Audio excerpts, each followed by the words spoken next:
Ayan mga bay, ito na po yung manubila ni Cherry. So tignan nyo, punit-punit na.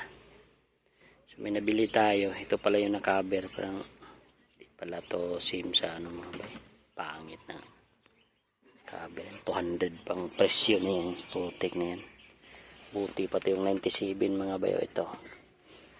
So ito yung gagawin natin. So itahi natin to dito para mas social sa tignan mga bay. Yan. So tignan natin kung anong resulta nito ngayon. At ngayon na araw na darating yung speedometer natin na set mga bay. So tignan natin yun kung gagana ba yun. So pag unbox natin doon, idiretso na natin na isalpak dito mga bay para malaman natin nga mag-o-on siya para na ano ba, kung sakaling may sira, so may babalik natin sa sealer mga bay. Ayan, so ikabit muna natin to mga bay. Let's go. Ayan mga bay, nandito na yung parcel natin, yung speedometer sa ating sasakyan. Hindi lang alam kung ito'y legit ba, hindi naman binalo pa. Kaya itsa-itsa lang yung mga bay. Tingnan natin kung maganda ko ba pagkabalot. Maganda naman, may foam naman dito. Tingnan natin kung hindi ba ito nagkasira-sira o brand new ba ito pinadala sa atin. Tingnan natin kung brand new ba. Sabi na nila brand new. Parang ginamit na ito mga bay. Parang surplus na. Hindi ba tayo may daan pa dito sa sinikwatan, no? So ikabit natin doon kung gagana ba to. Parang may scam tayo dito ngayon mga bay. Okay, sintay ba yun?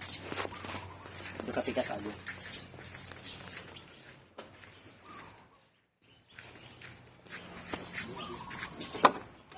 Igi straight din mo? Ginana nyo pag video. Ay, itabawag. Okay. Tanggalin natin itong isa. Natin ito kung di man ay brand new ilang ipadala. Mag-ibugo yung mga sealer eh. Saan pa datong sealer ba? Hindi ba tayo ma-scam nito mga baka sira. Sana hindi yan sira. Okay lang kahit sikanhan yan. Basta hindi lang sira. Problema, sikanhan pa, sira pa. Talaga yung sealer na yun.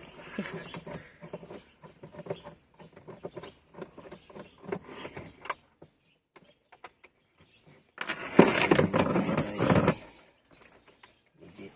Tanggalin natin.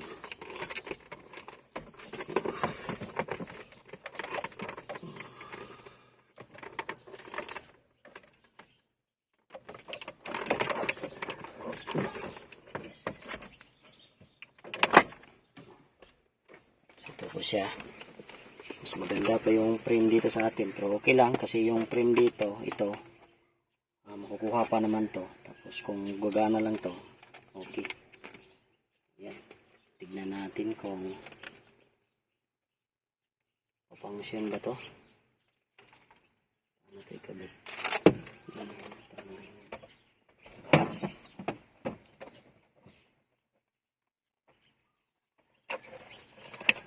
Pasok naman.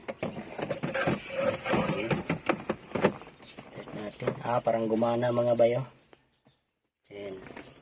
Gumana oh. Sige, subukan natin Hoy, parang gumana lahat. Parang okay to Hoy, gumana yung RPM. So legit to mga baya. Tapos yung check engine, umilaw na kasi umilaw yan. Tapos itong fuel parang hindi man umakyat.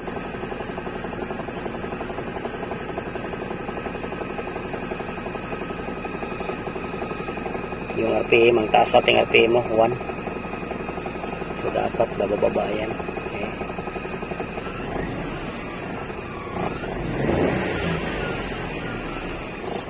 Okay, napatay. Ito talagang problema sa fuel pump natin.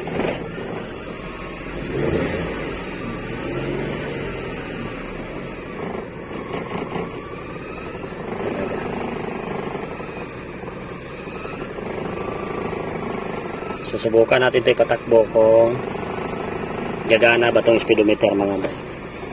So, lagyan mo natin ng bolt, baka malaglag.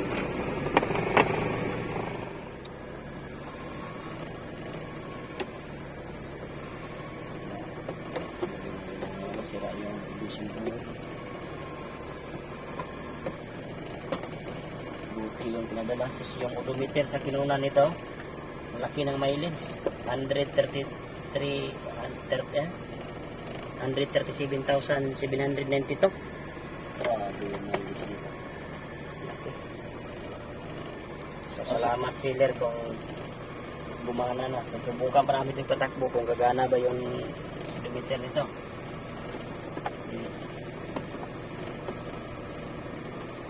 Tapos yung fuel hindi umakyat. So, alam ko naman nasira yung float doon.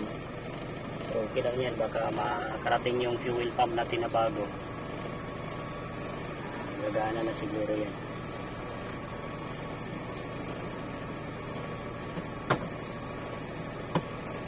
So, pangit yung mukha. Iyay.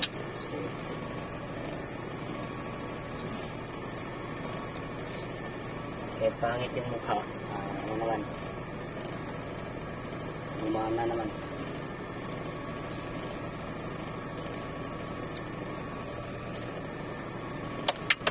Nahulog na ginoo.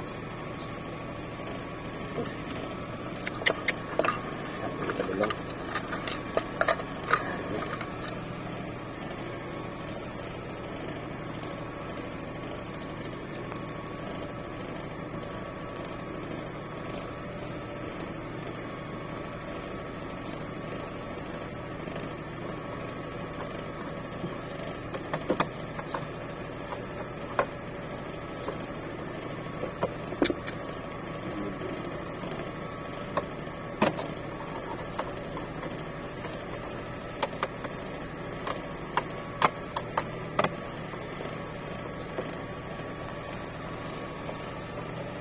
Pala yung RPM mga bay, dapat nasa 9 pa. Ang nadaan yung RPM? Taas ganun. Hindi nga, dapat mag-isin ko ito isa ano, bilang harap. So yan, gumana na yung temperature, umakyat yung temperature. So yan. So patakbo pa namin to kung gumana. Siguro itong gauge gagana talaga to. Sisikwatin ko lang yung fuel pump doon, mamayang gabi na lang. Sisikwatin ko lang kung aakyat ba yan. Kasi may technique tayo dyan.